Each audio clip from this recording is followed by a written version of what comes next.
ذکر حق کے نور سے روشن ہے اس کی صبح و شام، اس کے ہر گوشے میں گونجے حق تعالی کا کلام، یہ ادارہ مجلس تعلیم القرآن جس کا نام۔ اعوذ باللہ من الشیطان الرجیم، بسم اللہ الرحمن الرحیم۔ وَإِذَا طَلَّقْتُمُ النِّسَاءَ فَبَلَغْنَ أَجَلَهُنَّ فَلَا تَعْضُلُوهُنَّ أَن يَنكِحْنَ أَزْوَاجَهُنَّ إِذَا تَرَاضَوْا بَيْنَهُم بِالْمَعْرُوفِ ذَلِكَ يُوعَظُ بِهِ مَن كَانَ مِنكُمْ يُؤْمِنُ بِاللَّهِ وَالْيَوْمِ الْآخِرِ ذَلِكُمْ أَزْكَىٰ لَكُمْ وَأَطْهَرُ وَاللَّهُ يَعْلَمُ وَأَنتُمْ لَا تَعْلَمُونَ۔ وَالْوَالِدَاتُ يُرْضِعْنَ أَوْلَادَهُنَّ حَوْلَيْنِ كَامِلَيْنِ لِمَنْ أَرَادَ أَن يُتِمَّ الرَّضَاعَةَ وَعَلَى الْمَوْلُودِ لَهُ رِزْقُهُنَّ وَكِسْوَتُهُنَّ بِالْمَعْرُوفِ لا تكلف نفس إلا وسعها لا تضار والدة بولدها ولا مولود له بولده وعلى الوارث مثل ذلك فإن أرادا فصالا عن تراض منهما وتشاور فلا جناح عليهما وَإِنْ أَرَدْتُمْ أَن تَسْتَرْضِعُوا أَوْلَادَكُمْ فَلَا جُنَاحَ عَلَيْكُمْ إِذَا سَلَّمْتُم مَّا آتَيْتُم بِالْمَعْرُوفِ إِنَّ اللَّهَ بِمَا تَعْمَلُونَ بَصِيرٌ۔ وَالَّذِينَ يَتَوَفَّوْنَ مِنكُمْ وَيَذَرُونَ أَزْوَاجًا يَتَرَبَّصْنَ بِأَنفُسِهِنَّ أَرْبَعَةَ أَشْهُرٍ وَعَشْرًا فَإِذَا بَلَغْنَ أَجَلَهُنَّ فَلَا جُنَاحَ عَلَيْكُمْ فِيمَا فَعَلْنَ فِي أَنفُسِهِنَّ بِالْمَعْرُوفِ وَاللَّهُ بِمَا تَعْمَلُونَ خَبِيرٌ۔ وَلَا جُنَاحَ عَلَيْكُمْ فِيمَا عَرَّضْتُمْ بِهِ مِنْ خِطْبَةِ فِي أَنفُسِكُمْ عَلِمَ اللَّهُ أَنَّكُمْ سَتَذْكُرُونَهُنَّ وَلَكِنْ لَا تُوَاعِدُوهُنَّ سِرًّا إِلَّا أَن تَقُولُوا قَوْلًا مَّعْرُوفًا وَلَا تَعْزِمُوا عُقْدَةَ النِّكَاحِ حَتَّىٰ يَبْلُغَ الْكِتَابُ أَجَلَهُ وَاعْلَمُوا أَنَّ اللَّهَ يَعْلَمُ مَا فِي أَنفُسِكُمْ فَاحْذَرُوهُ وَاعْلَمُوا أَنَّ اللَّهَ غَفُورٌ حَلِيمٌ۔ صدق اللہ العظیم۔ آمنت بما انزل اللہ من کتاب۔ قرآن پاک کا دوسرا پارہ سورۃ البقرہ کا 30واں رکوع اس وقت اللہ نے تلاوت کی توفیق عطا فرمائی، جو 4 آیات بینات پر مشتمل ہے۔ سب سے پہلے ان آیتوں کا ترجمہ جو میرے جیسا کم علم آدمی اپنے اعتبار سے آپ کو سنا سکتا ہے۔ فرمایا، اور جب تم طلاق دو بیویوں کو اور پھر وہ پہنچ جائیں اپنی عدت کی تکمیل کو، تو نہ روکو انہیں اس بات سے کہ وہ نکاح کریں اپنے سابق شوہروں سے جب وہ آپس میں دستور کے مطابق بھلے طریقے پہ راضی ہوں۔ یہ نصیحت کی جاتی ہے اس کے ذریعے ہر اس شخص کو تم میں سے جو ایمان رکھتا ہو اللہ پر اور آخرت کے دن پر۔ یہ زیادہ پاکی کا سبب ہے تمہارے لیے اور زیادہ ستھرے پن کا، اور اللہ وہ جانتا ہے اور تم نہیں جانتے۔ اور مائیں وہ دودھ پلائیں اپنی اولاد کو 2 سال پورے۔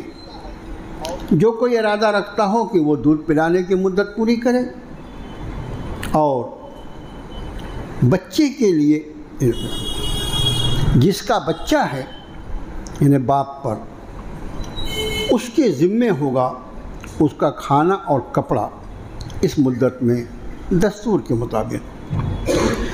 کسی نفس کو اس کی وسعت اور طاقت سے زیادہ تکلیف نہیں دی جاتی،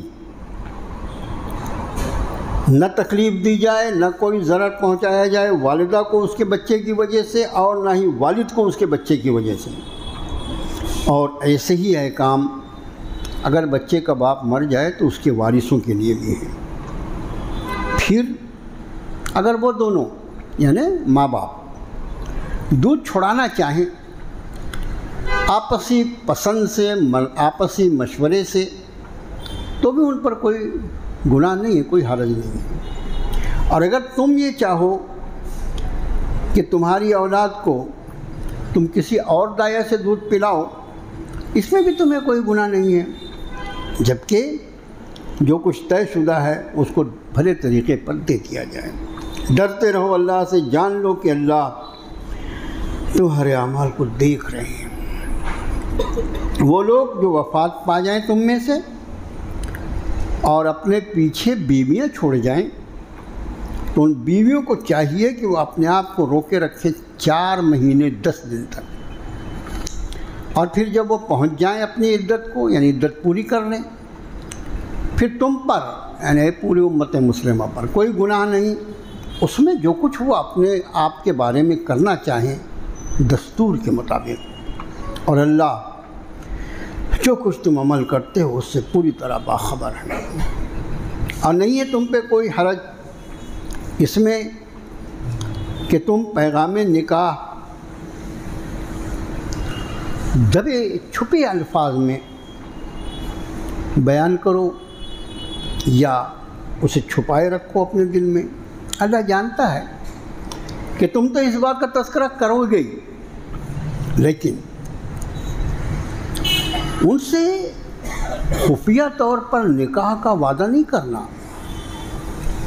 مگر یہ کہ تم کہو کوئی بات عام طور سے۔ اور دیکھو جب تک مدت عدت کی پوری نہ ہو جائے تو نکاح کا پختہ ارادہ بالکل نہیں کرنا، اور جان لو کہ اللہ وہ جانتا ہے جو کچھ تمہارے دلوں میں ہے، بس اسی سے ڈرتے رہو، اور جان لو کہ اللہ بڑا بخشنے والا، بڑا برداشت فرمانے والا ہے۔ کیا رکوع ہے، کیا کلام اللہ نے اس امت مسلمہ کو عطا فرمایا ہے۔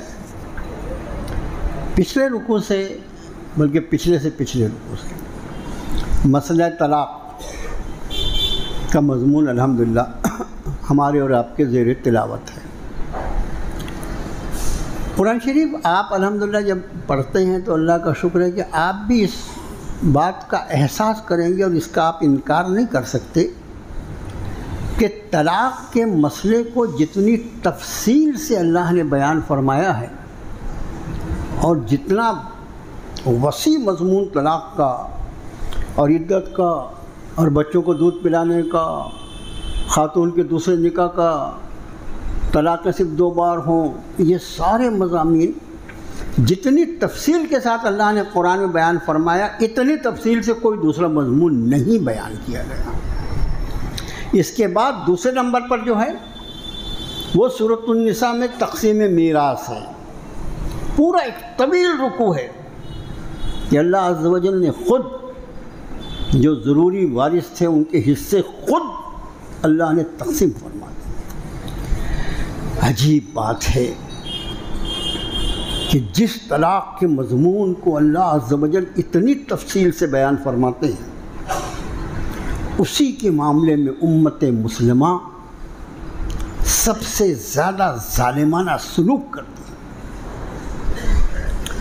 طلاق پر قانون بنایا جائے، 3 طلاق پہ بندش لگائی جائے، ایسا ہو ویسا ہو، اس کو جرم قرار دیا جائے، اس کو ٹھوس دو لے جا کے جیل میں، یہ جتنی جاہلانہ اقدام ہوئے ان سب کے پیچھے اس امت مسلمہ کا وہ گناہ ہے جو اس نے سنت رسول کو اور احکام قرآنی کو چھوڑنے کا جرم کیا۔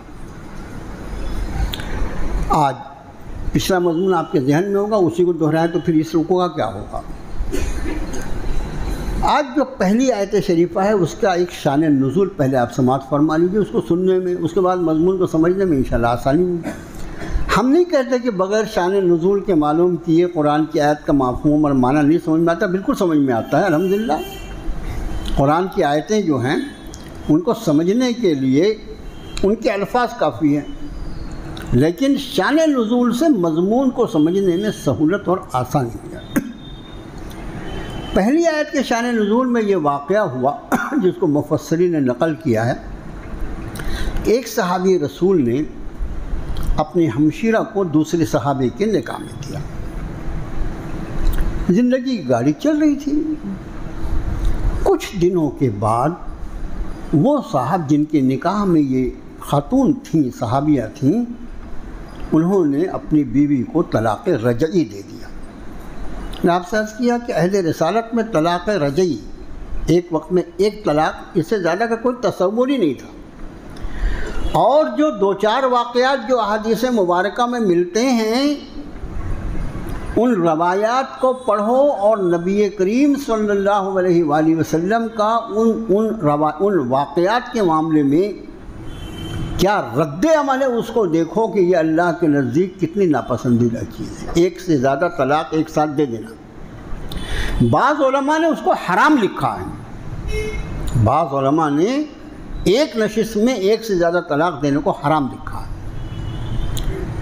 ایک شخص آئے اور انہوں نے اپنے دادا کا واقعہ بیان کیا کہ اللہ کے رسول صلی اللہ علیہ وسلم میرے دادا نے میری دادی کو 1000 طلاق دے دی۔ یعنی بڑے میاں پوتا جب یہ روایت نقل کرتا ہے تو بڑے میاں کتنے عمر کے ہوں گے؟ بڑھاپے میں طلاق دے دیے، اور کتنی طلاق دیے؟ 1000 طلاق۔ اللہ کے رسول صلی اللہ علیہ وسلم فرمایا 3 طلاق کے ذریعے اس شخص کی بیوی اس سے الگ ہو گئی، اور بقیہ طلاقیں ظلم ہیں، اس کو اللہ کے یہاں جواب دینا پڑے گا۔ اللہ کے رسول صلی اللہ علیہ وسلم نے یہ نہیں کہا کہ 1000 ایک وقت کی طلاق ہے، ایک ہی ہے، یہ نہیں فرمایا۔ ہمارے یہاں بعض ہیں بیچارے، اس تک ہم کو کوئی بحث نہیں، فقہی مسائل میں ہم کچھ نہیں کہیں گے، لیکن آپ نے فرمایا 3 طلاق کے ذریعے اس کی بیوی اس سے الگ ہو گئی، اور بقیہ طلاقیں اللہ کی بارگاہ میں اس کو جواب دینا ہوگا۔ ایک شخص کے بارے میں خبر دی گئی کہ فلاں شخص نے اپنی بیوی کو ایک ساتھ 3 طلاق دی۔ راوی کہتے ہیں کہ اس وقت اللہ کے رسول صلی اللہ علیہ وسلم ٹیک لگائے ہوئے بیٹھے تھے۔ کبھی کبھی آپ ٹیک لگا کے بھی بیٹھتے تھے، اور یہ سب نبی کریم صلی اللہ علیہ وسلم کے احسانات ہیں امت پر۔ اللہ نے اپنی نبی کے حیات طیبہ میں ان ساری سنتوں کو جمع کر دیا کہ قیامت تک یہ امت مسلمہ جن جن معذوری مجبوریوں سے اس کو پیش آنے والی ہیں، ان کہیں پر بھی اگر یہ واقعی متبع سنت رہنا چاہتا ہے تو سنت اس کے ہاتھ سے کبھی نہیں جائے گی۔ تو آپ صلی اللہ علیہ وسلم بہت تھکے ہوئے تھے، ٹیک لگا کر بیٹھے ہوئے تھے۔ جیسی یہ بات کہی گئی کہ ایک شخص نے اپنی بیوی کو 3 طلاق دیا، آپ سیدھے ہو گئے۔ آپ کے سیرت مبارکہ میں ایک بہت مشہور چیز جس کو شمائل ترمذی میں یہ روایت آپ کو ملے گی کہ اللہ کے رسول صلی اللہ علیہ وسلم کے یہ پیشانی مبارک پر ایک رگ تھی، یہاں ناک کے سیدھ میں بالوں تک ایک رگ تھی، اور جب آپ بہت زیادہ کسی بات پر ناراض ہو جاتے تھے تو آپ کا چہرہ سرخ ہو جاتا تھا، اور وہ رگ جو تھی وہ ظاہر ہو جاتی تھی۔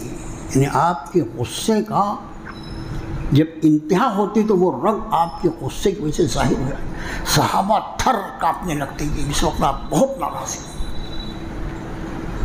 آپ جب یہ خبر دی گئی تو آپ ٹیک لگائے بیٹھے تھے، آپ اٹھ بیٹھے، اور آپ کا چہرہ غصے سے تمتما گیا، اور وہ رگ جو تھی جو آپ کے غصے کو ظاہر کرتی تھی وہ بھی ظاہر ہو گئی۔ صحابہ سمجھ گئے کہ آپ انتہائی ناراض ہیں، اور آپ نے بہت جوش کے ساتھ فرمایا، کیا تم اللہ کی آیتوں کے ساتھ مذاق کرتے ہو جبکہ میں تمہارے درمیان موجود ہوں۔ گویا جس ذات پر اللہ نے اس قرآن کو نازل فرمایا اس کے نزدیک ایک ساتھ 3 طلاقیں دینا اللہ کی آیتوں کا مذاق تھا۔ لیکن امت کا حال دیکھو، امت کا حال دیکھو۔ میں نے عرض کیا جتنے حالات ہیں ہماری بدعمالیوں کی وجہ سے اور ہمارا رحمت للعالمین صلی اللہ علیہ وآلہ وسلم کا امتی ہونے کی وجہ سے بہت ساری چھوٹ ملی ہوئی ہے۔ حقیقت یہ ہے کہ ہم نے کتاب و سنت کے ساتھ جو حال کیا ہے، اگر پچھلی امتوں میں ہم پیدا ہوتے تو ہماری صورتیں بدل جاتی۔ ہم زمین میں دھسا دیے، ہم پر پتھروں کی بارش کرتی جاتی، رسول اللہ کی دعائیں کام آ گئی جس کی وجہ سے امت بچی ہوئی۔ تو وہ صحابی رسول جن کی ہمشیرہ کو طلاق دیا گیا تھا، اب اس صحابی نے طلاق تو دے دیا، لیکن ایک طلاق رجعی دینے کے بعد آدمی کو موقع ہے نا، پوری عدت کے دوران وہ رجوع کر سکتے تھے، لیکن کوئی وجہ تھی کہ انہوں نے رجوع بھی نہیں کیا۔ اب رجوع بھی نہیں کیا، اب ظاہر ہے کہ جس دن عدت گزرتی ہے، میں نے پچھلے درس میں کیا بتایا تھا کہ طلاق رجعی عدت کے گزرنے کے ساتھ ہی خود بخود طلاق بائن میں تبدیل ہو جاتی ہے۔ بائن کا مطلب ہوتا ہے الگ الگ کرنے والی۔ بائن کا مطلب اس کا معنی ایک طلاق جو ہے وہ میاں بیوی کو الگ الگ نہیں کرتی، اس سے نکاح متاثر نہیں ہوتا۔ اگر نکاح متاثر ہوتا تو اس کو رجوع کی اجازت کیسے ہوتی؟ نکاح متاثر ہوتا ہے عدت کے خاتمے پر، تو انہوں نے پوری مدت میں بھی رجوع نہیں کیا۔ اب جب رجوع نہیں کیا تو جیسے عدت پوری ہو گئی تو یہ خاتون کے اوپر طلاق بائن پڑ گئی۔ اب اس کے بعد وہ صحابی رسول جنہوں نے یہ طلاق دی تھی، ان کا جی چاہا کہ میں اپنی مطلقہ کو دوبارہ اس سے نکاح کروں، اور وہ خاتون جو تھی وہ بھی، اس کے دل میں بھی یہ خیال تھا جب انہوں نے پیغام بھیجا کہ بھئی میں اچھا وہ کھلا ہوا اصول ہے شریعت کا کہ آدمی کا اگر طلاق بائن ہو گئی، طلاق دوسری نہیں دینا پڑتا، ایک ہی طلاق رجعی سے بائن ہو جاتی ہے، یعنی نکاح ٹوٹ جاتا ہے۔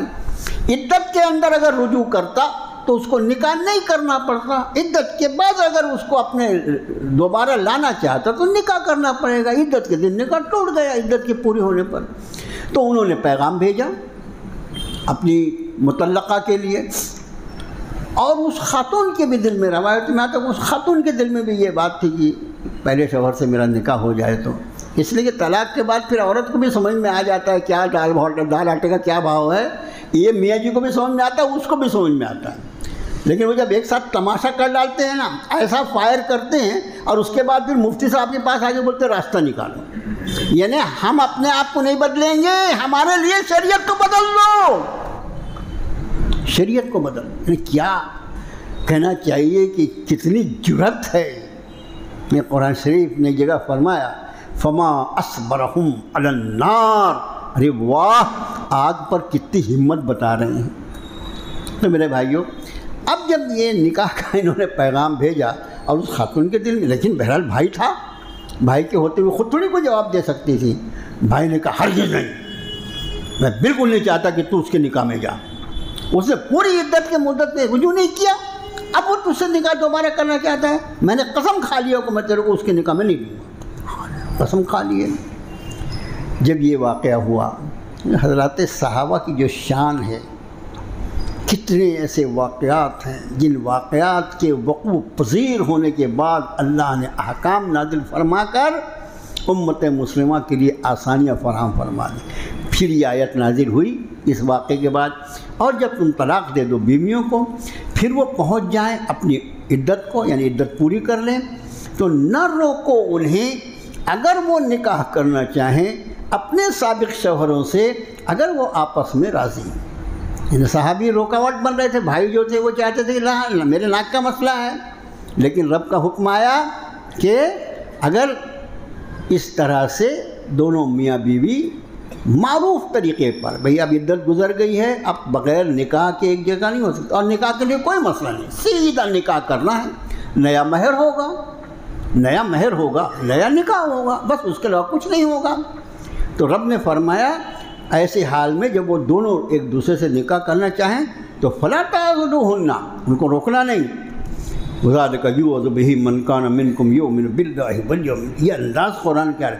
اس کے ذریعے نصیحت کی جاتی ہے تم میں سے ہر اس شخص کو جو اللہ پر اور یوم آخرت پر ایمان رکھتا ہے. اللہ اور یوم آخرت پر ایمان رکھنے تو ایمان ہے نا بھیا، اس کے بغیر ایمان کس کو بولتے ہیں؟ ارے اللہ کی ذات ہے، رسول اللہ صلی اللہ علیہ وسلم کی رسالت ہے اور عقیدہ، اسی کو ملا کر آپ انداز فرمائیں تم میں سے جو کوئی ایمان رکھتا ہے اللہ پر اور آخرت پر، اس کو یہ بات زیب نہیں دیتی کہ وہ کسی سابقہ شوہر کے نکاح کرنے کو اس کی جس کو اس نے طلاق دیا ہے آدمی روکے، جبکہ وہ دستور کے مطابق کر رہے ہیں. جیسی یہ آیت شریفہ نازل ہوئی، وہ صحابی چلے اور بارگاہ رسالت میں حاضر ہوئے. اللہ کے رسول صلی اللہ علیہ وسلم نے، اللہ کے رسول مجھ سے بڑی بھول ہو، مجھے نہیں معلوم تھا. اچھا یہ آیت نازل ہی نہیں ہوئی تو ان کو کہاں سے معلوم ہو؟ مجھے نہیں معلوم تھا اے اللہ کے رسول صلی اللہ علیہ وسلم، جب رب تعالیٰ یہ فرماتے ہیں تو میں اپنی بہن کو اس کے پہلے شوہر کے نکاح میں دینے کو راضی ہوں. یہ ہے ایمان، اس کو کہتے ہیں. انا، نفسانیت، ضد کچھ نہیں. اور اس کے پیچھے اس حکم کے پیچھے کیا ہے؟ طلاق میں سب سے بڑا نقصان کس کا ہوتا ہے؟ میاں اور بیوی کا. ان کو عدت کی پوری مدت سوچنے سمجھنے کے لیے اللہ تعالیٰ نے دے دی نا. سوچو سمجھو، عدت کے دوران پہلے طلاق رجعی میں بیوی وہیں رہے گی، یہ خالی اس کو ہاتھ لگا لے گا تو رجوع ہو جائے گی، خالی زبان سے بول دے گا میں نے رجوع کیا تو رجوع ہو جائے گی. بیوی کو حکم دیا شریعت نے خوب سج دھج کے بن ٹھن کے رہنا تاکہ تجھے دیکھ کر اس کا دل تیرے طرف راغب ہو. یہ سب آپ سمجھ لو ایک چھوٹا سا بچہ بھی ہے اور وہ بیوی نے غصے میں ٹھیک ہے تم رجوع نہیں کرو، یہ بچے کو اپنے پاس سلاؤ، اور پھر وہ بچہ رات میں ٹیں کر کے اٹھے. میں بڑے میاں کوئی معلوم ہو جائے میاں جی کو کس کو بولتے ہیں بچہ پالنا. ابھی تو خر سوتے تھے، رات میں جو بھی ضرورت پڑتی تھی بیوی کرتی تھی. وہ بھی آج ضد میں ہے، جا عبداللہ تو کر کے دیکھ. ان کو بھی لگ جائے یار رکھ لو بابا، کہاں یہ سب چکر میں پڑتے، اس کا کام اسی کو کرنے دو، اپنے بس کا نہیں ہے، ہوتی ہے غلطی. اب جب یہ حکم آیا تو یہ طے ہو گیا کہ جن لوگوں کو تکلیف ہوئی ہے وہ تو میاں بیوی ہیں، لیکن اس کے ساتھ ہی رشتہ داروں کو پر بھی اثر پڑتا ہے. رشتہ داروں پر بھی دو رشتہ داریاں جو جڑتی ہیں نکاح کے بعد، دو خاندان اکٹھا ہوتے ہیں نا، ان میں بھی آنا کا مسئلہ بن جاتا ہے. گویا طلاق کے سارے مسائل کے پیچھے جو اصل حکم ہے وہ یہ کہ اپنے دل کے جذبات سے ہٹ کر اللہ کے احکام کا خیال کرو. مجھے بہت تکلیف پہنچی ہے، اس نے میری بہن کو طلاق دے دیا تھا، مجھے تکلیف پہنچی، یہ سب ٹھیک ہے، لیکن اللہ کا حکم یہ ہے کہ وہ اگر دوبارہ نکاح کرنا چاہتے تو کرنے دے، روڑا مت اٹکا. بس میں ایمان والا ہوں، میرا کام ہے اپنا سر جھکا دینا. اب آگے ارشاد فرمایا ذالکم ازکیٰ لکم اطہر، یہ تمہارے لیے بہت ہی تزکیے اور صاف ستھرائی کا سبب بنے گا. واللہ یعلم وانتم لا تعلمون، چپ چاپ سے اس پر عمل کرو، اللہ وہ سب کچھ جانتے ہیں، تجھ کو کچھ نہیں معلوم. تجھ کو تو اپنے پیٹھ کے پیچھے کیا ہے یہ نہیں معلوم، تجھ کو کیا معلوم ہے؟ اس لیے اس علم والے اللہ کے جو احکام ہے اس پر یہ اپنا سر جھکا کر عمل کرو. اس کی وجہ سے تمہارے مسائل حل ہوں گے، تمہارا سماج میں بھی تزکیہ اور پاکی کا ماحول بنے گا. اب اس کے بعد اگلی آیت جو ہے وہ بچوں کو دودھ پلانے کے، یعنی آپ دیکھیے کیا کیا مسائل. طلاق کے بعد، طلاق میں میاں بیوی تو الگ الگ ہو جاتے ہیں، ٹھیک ہے نا، اور دونوں کے لیے ایک بات سمجھ میں کچھ بھی نہیں آتی کیسے اللہ تعالیٰ ہماری آپ کی پوری امت کی حفاظت فرمائے. ابھی بیچ میں ایک ایسا ہمارے یہاں معاملہ ہوا، وہ بہت پڑھی لکھی محترمہ اور شوہر بھی ہائی فائی اور معلوم کیا کیا تھا. بیٹھے تھے ہم میں بھی تھا، مفتی صاحب بھی تھے، ہمارے حاجی عبدالوہاب صاحب بھی تھے. وہ بچی جو ہے وہ کسی طرح جانے کو راضی نہیں. شوہر بولے نہیں مجھے میری بیوی چاہیے، میرا بچہ چاہیے. لیکن شوہر کے اندر بھی کچھ اس طرح کی کمیاں ہیں کہ اس لڑکی کو بھیجنے پر بہت زیادہ مجبور نہیں کیا جا سکتا، لیکن لڑکی کو جانا چاہیے، موقع دینا چاہیے. ہمارا ایسا خیال تھا. میں نے اس بچی کو، میں نے بیٹا ایک بات سنو، میں تم کو ایک بات بتا دیتا ہوں، اس کے بعد تمہارا فیصلہ، جانا آنا تمہارا کام ہے نا. دیکھو اس شوہر سے تم چھٹکارا لے لو گی تمہاری مرضی کے مطابق. اب اس کے بعد دو شکلیں ہوں گی. بھائی تم تو جوان بچی ہو، ایک بچے کی ماں کی عمر کتنی ہوگی، تمہارا کہیں نکاح کیا جائے گا. یہ دوسرا شوہر جو ملے گا تو یہ اس دوسرے شوہر کے بارے میں 3 چانسز ہیں. ایک تو یہ کہ اس شوہر سے اچھا ملے، ماشاءاللہ بہت اچھا، تم جیت گئی. لیکن دوسرا چانس یہ بھی ہے کہ اسی کے جیسا ملے، اور تیسرا چانس یہ کہ اس سے بدتر ملے. تو میں نے کہا تمہارے ہار جانے کا 66% چانس ہے. اس کے جیسے ہی ملا تو کیا فائدہ طلاق لے کے، اسی سے گزر بسر کرو نا. اور اگر اس سے بدتر ملا تو اور بری حال ہوگی.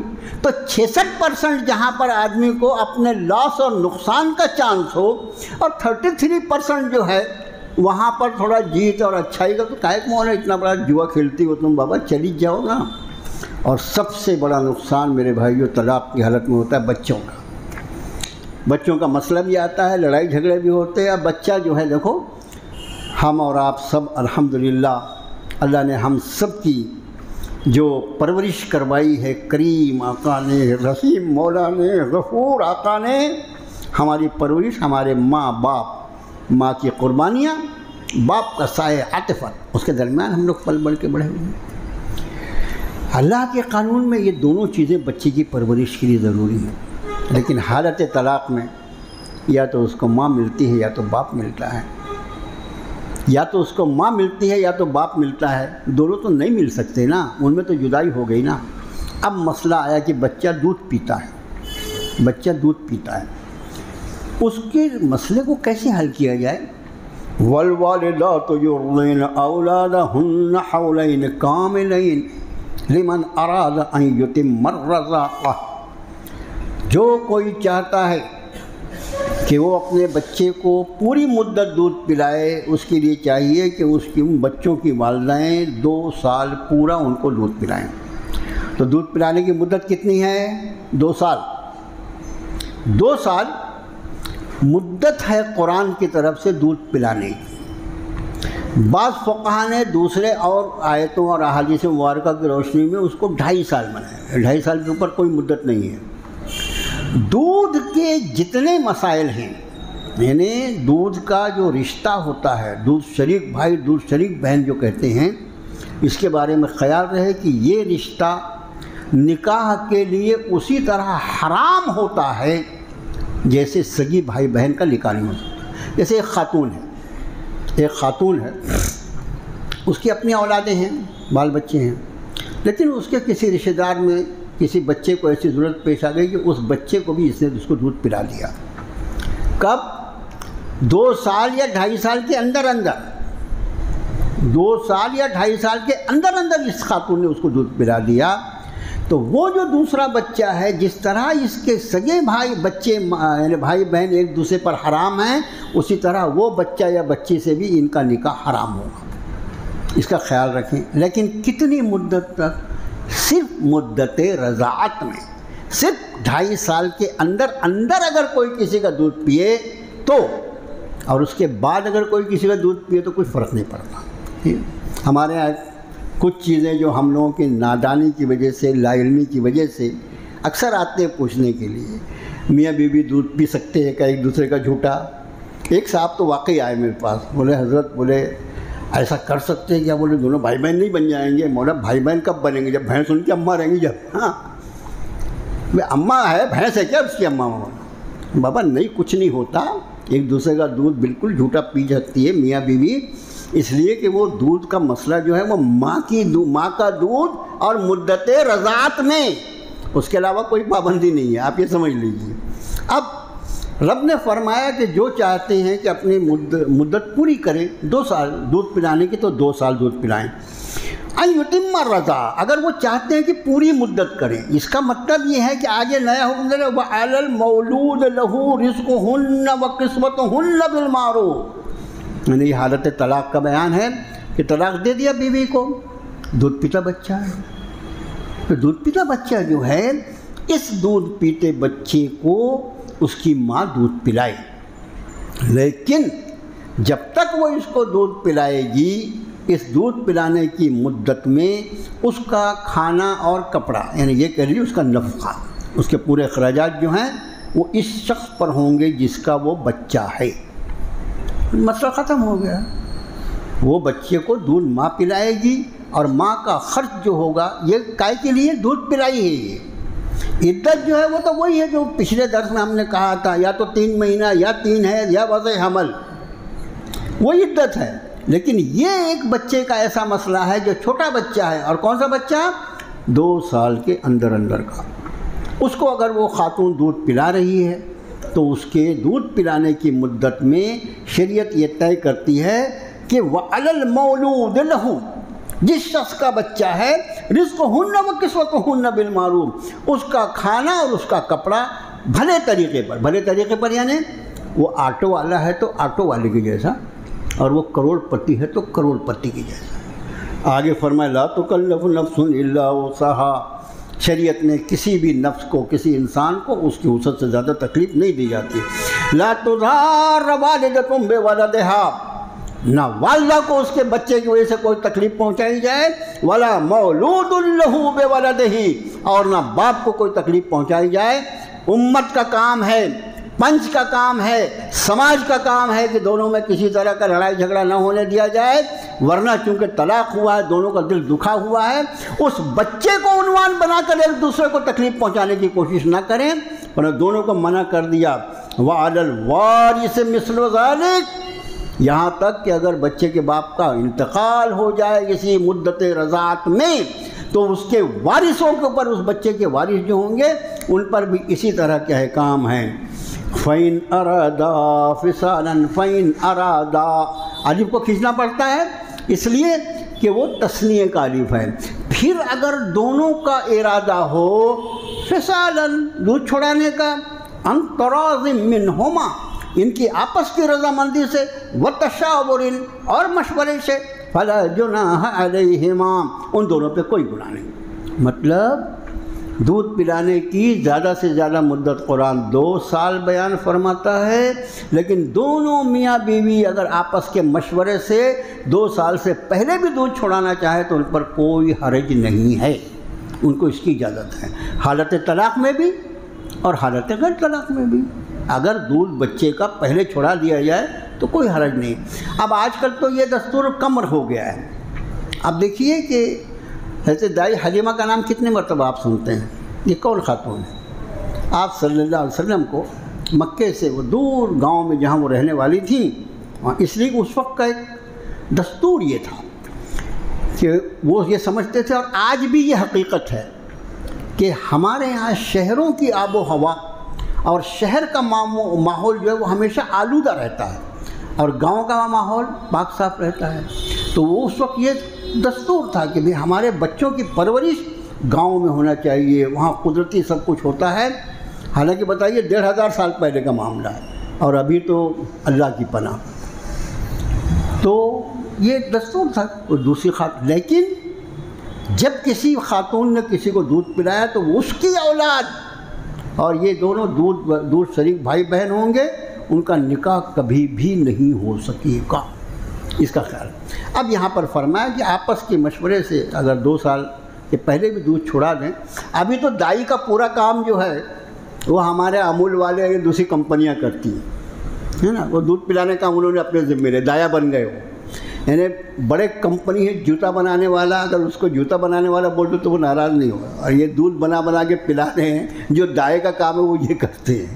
یہی وجہ ہے کہ بچے بھی اپنے ماں باپ کے زیادہ شکر گزار نہیں رہتے، ان کو لگتا ہے کون سا اماں نے دودھ پلائے، وہ تو ہم کو امول والے نے دودھ بیچارے نے بھیجا تھا، تو ہم اماں کے بدلے امول والے کے لیے دعا کرتے ہیں۔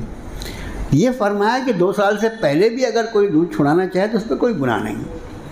اس کے بعد فرمایا وَإِنْ أَرَدْتُمْ أَن تَسْتَرْضِعُوا أَوْلَادَكُمْ فَلَا جُنَاحَ عَلَيْكُمْ إِذَا سَلَّمْتُمْ مَا آتَيْتُمْ بِالْمَعْرُوفِ۔ اگر تم چاہو کہ طلاق کی حالت میں اس کی اصل ماں کے علاوہ کوئی دوسری خاتون اس کو دودھ پلائے تو بھی تم پر کوئی گناہ نہیں، یعنی اس کی بھی اجازت ہے۔ بہت جھگڑا ہو رہا ہے، یا وہ متعلقہ خاتون جو ہے اس سے بدلہ لینے کے لیے ٹھیک ہے پلا لوں گی دودھ تیرے بچے کو 50,000 روپیہ مہینہ لوں گی، وہ بیچارہ 10,000 روپیہ مہینہ کمانے والا 50,000 کہاں سے دے گا؟ ایسی حالت میں رہنے دے بابا، تم 50,000 والی اپنے گھر بیٹھ، میں دیکھتا ہوں کوئی میری 10,000 تو کمائی ہے، 2,500 3,000 ٹھیک ہے۔ تو اس طرح سے فرمایا کہ اگر کسی اور سے بھی تم دودھ پلاؤ تو کوئی حرج نہیں ہے۔ واتقوا اللہ، ڈرو اللہ سے، وَاعْلَمُوا أَنَّ اللَّهَ بِمَا تَعْمَلُونَ بَصِيرٌ، اور جان لو کہ تم جو کچھ کرتے ہو اللہ اس کو دیکھ رہا ہے۔ اب اگلی آیت شریفہ میں ایسی خواتین جو بیوہ ہو جائیں جن کے شوہر کا انتقال ہو اس کی عدت، میں نے 3 عدتیں اس کے پہلے آپ کو بتایا تھا۔ حالت طلاق میں بھی اصل عدتیں جو ہوتی ہیں 3 مہینہ، 3 حیض یا وضع حمل۔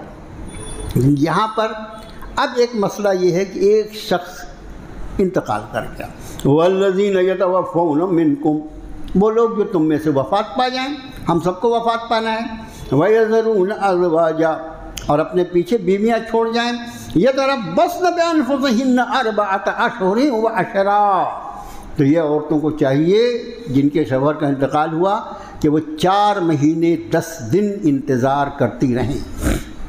مطلب ہر بیوہ خاتون کی عدت جو ہوگی اس کی عمر اور اس کے سارے حالات سے قطع نظر 4 مہینہ 10 دن، 4 مہینہ 10 دن۔ فَإِذَا بَلَغْنَ أَجَلَهُنَّ فَلَا جُنَاحَ عَلَيْكُمْ فِي مَا فَعَلْنَ فِي أَنفُسِهِنَّ بِالْمَعْرُوفِ، اور جب وہ اپنی مدت پوری کر چکے پھر وہ اپنے بارے میں جو فیصلہ کریں دوسروں کو اس کے بیچ میں آڑے، اب وہ بیوہ خاتون ہے اس کا نکاح بھی ہونا چاہیے۔ ہمارے ہاں بیوہ کا اور مطلقہ کا نکاح جو ہے وہ بس بہت بڑا مسئلہ بن گیا سماج میں۔ اس کی پیچھے جو ایک وجہ ہے وہ یہ، ہر آدمی کے لیے میں نہیں کہتا، لیکن کچھ لوگ سماج میں ایسے ہوتے ہیں جو پورے انصاف کے ساتھ اور قانون شریعت کا لحاظ کرتے ہوئے ایک سے زیادہ بیویاں رکھنے کی طاقت رکھتے ہیں، لیکن ہمارے یہاں ایک سے زیادہ بیوی کا کسی کو بول دو نا تو ایسا لگتا ہے جیسے اللہ معاف فرمائے کسی نے گالی دے دیا۔ حالانکہ یہ شرعی ضرورت ہے، جن لوگوں کو اس کی ضرورت ہے ان کو کرنا چاہیے، اور اس طرح سے ہمارے یہاں بیواؤں اور مطلقہ عورتوں کا مسئلہ حل ہوتا ہے۔ لیکن ہم جن غیر مسلم لوگوں کے ساتھ رہتے ہیں ان لوگوں کے غلط طریقے اور غلط اثرات اتنے ہم پر مرتب ہو گئے کہ ہم اس کو کوئی توہین سمجھتے ہیں۔ بہرحال اب یہاں پر ایک بات اور عرض کر دیں کہ رب نے فرمایا کہ 4 مہینہ 10 دن بیوہ عورتوں کو، لیکن اگر وہ عورت حاملہ ہے، اگر بیوہ عورت جس کے شوہر کا انتقال ہوا حاملہ ہے تو قرآن شریف نے وہ چاہے مطلقہ ہو حامل والی یا وہ بیوہ ہوئی ہے ان دونوں کی جو عدت بیان کی، أَن يَضَعْنَ حَمْلَهُنَّ، سورۃ طلاق 28واں پارہ۔ حاملہ عورتوں کی عدت یہ ہے کہ ان کا حمل پیدا ہو جائے، مطلب وہ 4 مہینہ 10 دن جس کی عدت قرآن نے بیان فرمائی وہ بھی حاملہ ہے اور اس کے شوہر کے انتقال کے فوراً بعد ہی اس کو ولادت ہوئی، اس کی عدت ختم۔ کسی شخص نے بیوی کو اللہ نہ کرے طلاق دے دیا اور طلاق دینے کے بعد 2 دن میں ہی اس کے بچے کی ولادت ہو گئی، اس کا معنی کیا ہے؟ طلاق میں یا وفات میں عدت کا جو قانون ہے وہ اس لیے ہے کہ کسی کی نسل کے بارے میں کسی طرح کا شک شبہ نہ پڑنے پائے، اس کے لیے عدت کا قانون ہمارے یہاں ہے۔ اور اب جدید سائنس کی جو تحقیقات ہیں وہ سر پکڑ کے بیٹھی ہوئی ہیں کہ کیا عجیب بات ہے، یہ الگ الگ عدتیں جو ہیں الگ الگ عورتوں کی اتنی ہی مدت میں اس کی پریگننسی اور حاملہ ہونے کا پتہ لگایا جا سکتا ہے۔ یہ اللہ کی کتاب میرے بھائی جس نے انسان کو بنایا ہے، ہم کو کچھ معلوم نہیں لیکن ہے۔ اب آگے فرمایا کہ کوئی گناہ نہیں تم پر اس پہ کہ تم فیما اردتم بہ من خطبۃ النساء، کہ عورتوں کو خطبۃ النساء کس کو کہتے ہیں؟ نکاح کا پیغام دینا، کہ تم ڈھکے چھپے الفاظ میں ان کے سامنے نکاح کا پیغام، کس کے سامنے؟ جو حالت عدت میں کسی عورت کو کھلے الفاظ میں نکاح کا پیغام دینا منع ہے، اور نکاح کرنا تو حرام ہو ہی نہیں سکتا جب تک اس کی عدت پوری نہ ہو۔ لیکن قرآن فرما رہا ہے کہ کوئی گناہ نہیں فیما اردتم بہ من خطبۃ النساء او اکننتم فی انفسکم، کہ تم ڈھکے چھپے الفاظ میں اس کے سامنے اپنی بات رکھ دو، یا اپنے دل میں چھپا کے رکھو کہ یہ عورت جو ہے یہ مطلقہ ہے یا بیوہ ہے، اس کی عدت پوری ہو جائے گی تو میں اس سے نکاح کر لوں گا، کوئی حرج نہیں ہے۔ علم اللہ انکم ستذکرونہن، اللہ جانتا ہے کہ تم اس کا تذکرہ کرنے ہی والے ہو، ولکن لا تواعدوہن سرا، مگر خفیہ طور پر اس سے وعدہ نہیں کرنا چپکے سے کہ میں تیرے سے نکاح کر لوں گا، الا ان تقولوا قولا معروفا، ہاں مگر یہ کوئی معروف بات کہہ دو جس سے وہ یہ سمجھ لے کہ یہ شخص مجھ سے نکاح کا ارادہ رکھتا ہے۔ حضرت شاہ صاحب رحمۃ اللہ علیہ نے اس آیت کی تشریح میں فرمایا جیسے کسی عورت کو یہ کہے ایک آدمی اس کی عدت، ارے تمہارا کیا ہے، تم کو تو کوئی بھی تم سے نکاح کر لے گا، یا دوسرے طرف مفسرین نے فرمایا کہ اس عورت کی کسی خاصیت کا تذکرہ کر کے، جیسے فرض کیجئے وہ عالمہ ہے، وہ عالمہ ہے تو یہ آدمی جو نکاح کرنے والا ہے وہ یہ کہے کہ ہاں اصل میں بھی تو ایک عالمہ کی تلاش میں ہوں، وہ سمجھ لے گی کہ میں عالمہ ہوں، اور یہ علی جناب کہہ رہے ہیں کہ میں بھی عالمہ کی تلاش میں ہوں، گویا مجھے اشارہ دے رہے ہیں کہ اگر میں چاہوں تو یہ مجھ سے نکاح، اس طرح اشارے کنائے میں تو پیغام یعنی اپنی بات رکھی جا سکتی ہے، لیکن کھلے الفاظ میں پیغام دینا منع ہے۔ فرمایا وَلَا تَعْزِمُوا عُقْدَةَ النِّكَاحِ حَتَّى يَبْلُغَ الْكِتَابُ أَجَلَهُ، جب تک عدت پوری نہ ہو جائے اس وقت نکاح کا پختہ ارادہ دل میں کرنا ہی نہیں۔ وَاعْلَمُوا أَنَّ اللَّهَ يَعْلَمُ مَا فِي أَنفُسِكُمْ فَاحْذَرُوا، جان لو کہ جو کچھ تمہارے دلوں میں ہے اللہ وہ سب جانتا ہے، اس سے ڈرتے رہو۔ وَاعْلَمُوا أَنَّ اللَّهَ غَفُورٌ حَلِيمٌ، اور جان لو کہ اللہ بڑا مغفرت فرمانے والا، بڑا برداشت کرنے والا ہے۔ یہ تھا 30واں رکوع سورۃ البقرہ میں، 40 رکوع کی صورت شریف ہے، قرآن کے سب سے بڑی صورت۔ اس طرح آج رکوع کے نمبر کے اعتبار، رکوع تو چھوٹے بڑے بھی ہیں نا، رکوع کے اعتبار سے اللہ پاک نے اس صورت شریفہ کا 3 حصہ مکمل کروا دیا۔ 30 رکوع ہو گئے، اب صرف 10 رکوع بچے ہوئے ہیں۔ اللہ سے دعا کرے اللہ تعالیٰ اس کو بھی خیر و عافیت کے ساتھ پورا کرائے۔ دعا کر لیتے ہیں کہ اللہ تعالیٰ امت مسلمہ پر رحم فرمائے، اللہ تعالیٰ امت مسلمہ کے ساتھ خیر کے، عافیت کے، حفاظت کے فیصلے فرما۔ اللہ دشمنان اسلام کے غلط اور پلید ارادوں کو اللہ انہی پر لوٹا دے مولا۔ اللہ اس کائنات میں ہم جانتے ہیں اس کے ذرے ذرہ پر آپ اور صرف آپ ہی حاکم ہیں، آپ کے سوا کوئی حاکم حقیقی نہیں۔ اے اللہ جن لوگوں کو آپ نے اس زمین کی وقتی حکومتیں عطا فرمائی ہیں، اللہ ان کے دلوں میں اپنی محبت اور اپنا خوف ڈال دے، اور تیرے بندوں کے ساتھ ان کو انصاف کی توفیق عطا فرما۔ اور اگر وہ انصاف نہیں کر سکتے الہ العالمین، اس دنیا سے ان کے وجود کو فنا کر دے مولا۔